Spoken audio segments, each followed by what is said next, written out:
Perkenalkan, nama saya Ekta Narwi Arda dengan NIM K84220. Perkenalkan, saya Kusnu Widya Anggraini, NIM K8420042, Prodi Pendidikan Sosiologi Antropologi Angkatan 2020, FKIP UNS.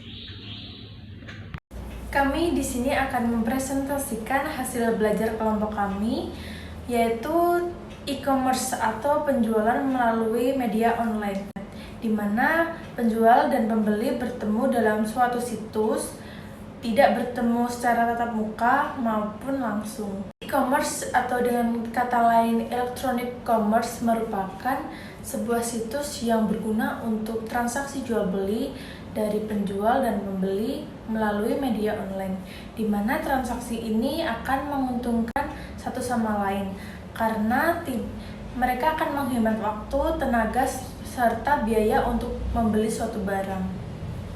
E-commerce sendiri juga merupakan suatu kumpulan teknologi atau alat untuk berbisnis satu sama lain, di mana bisnis tersebut akan menghasilkan suatu dampak yang positif berupa pembeli akan dengan mudah menemukan barang dan penjual akan dengan mudah menemukan pembeli.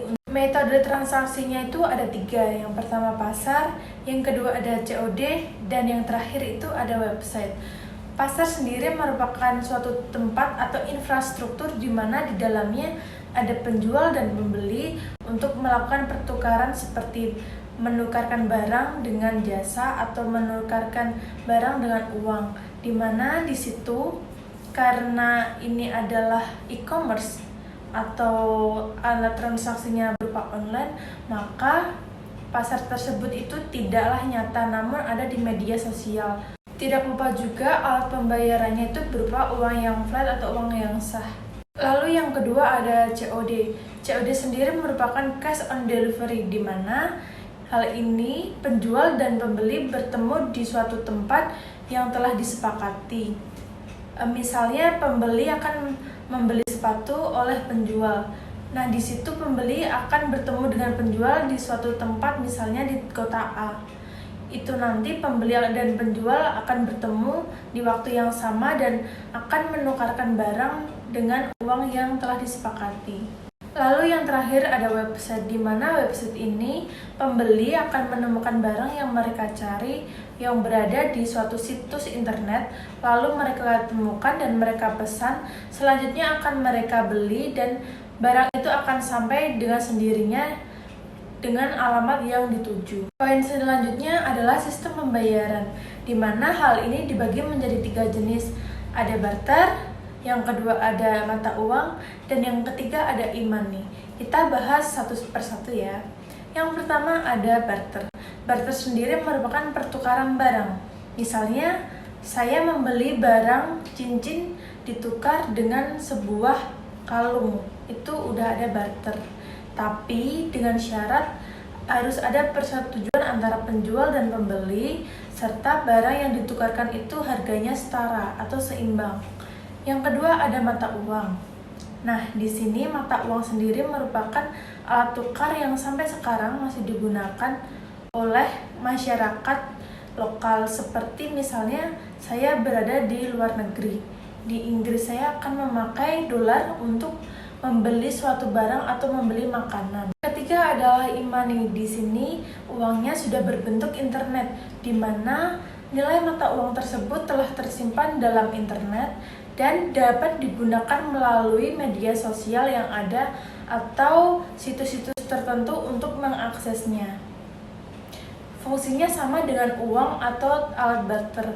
Gunanya dapat ditukarkan dengan barang yang akan dimiliki. Poin ketiga dalam e-commerce adalah pemasaran, di mana hal ini juga dapat dibagi menjadi 3 bagian. Yang pertama ada periklanan, yang kedua ada review produk, dan yang ketiga adalah testimoni. Yang pertama periklanan. Periklanan sendiri kita harus menampilkan produk yang akan kita jual semenarik mungkin, dapat dinotis atau diperhatikan oleh orang agar orang-orang itu tertarik untuk membelinya. Lalu yang kedua ada review produk, di mana ini saling berkaitan dengan periklanan.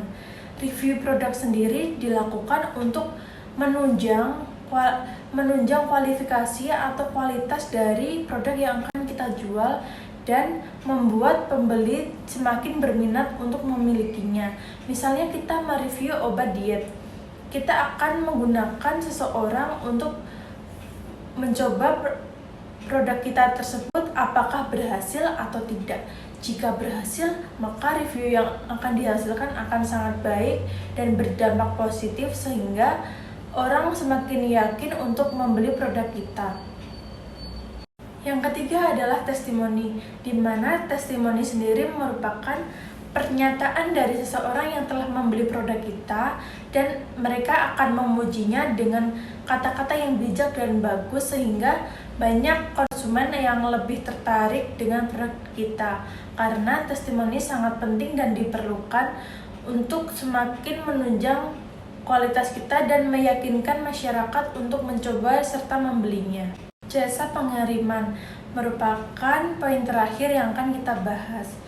Jasa pengiriman sendiri adalah suatu wadah untuk kita mengirimkan barang kepada konsumen atau pembeli, di mana jasa pengiriman ini juga berbiaya.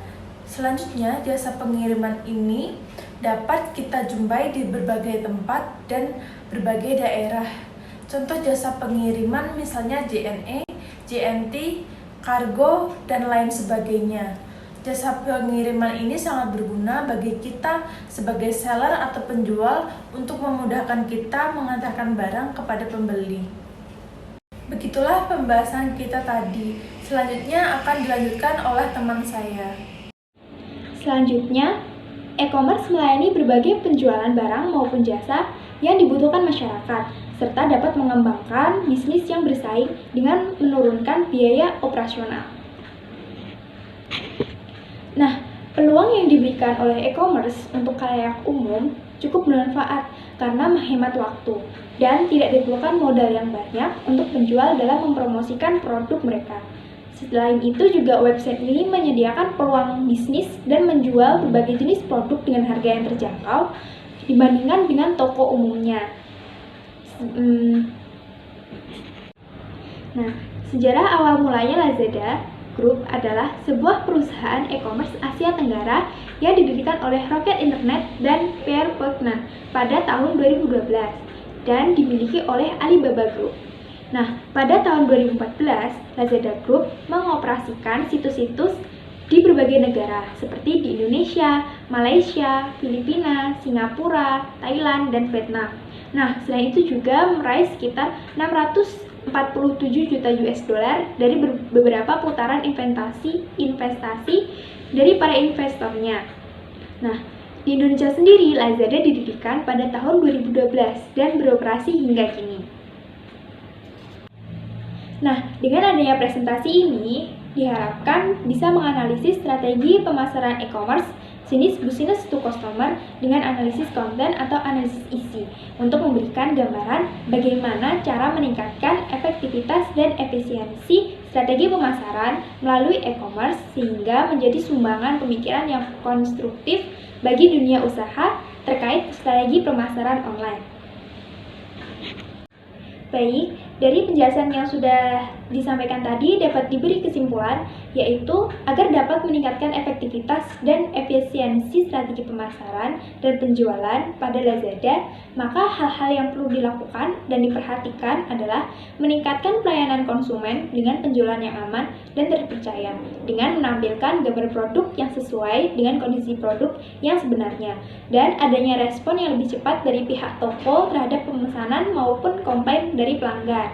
Selain itu, Lazada juga perlu menyediakan layanan pembayaran untuk penginputan nomor rekening dan penarikan dari pihak toko online, sesuai dengan pembayaran yang melakukan persetujuan pembelian dan lebih meningkatkan pengawasan dalam proses penjualan, agar tidak merugikan kedua belah pihak, terutama pihak dari pembeli. Nah, sekian presentasi dari kami. Bila ada kurangnya mohon dimaafkan.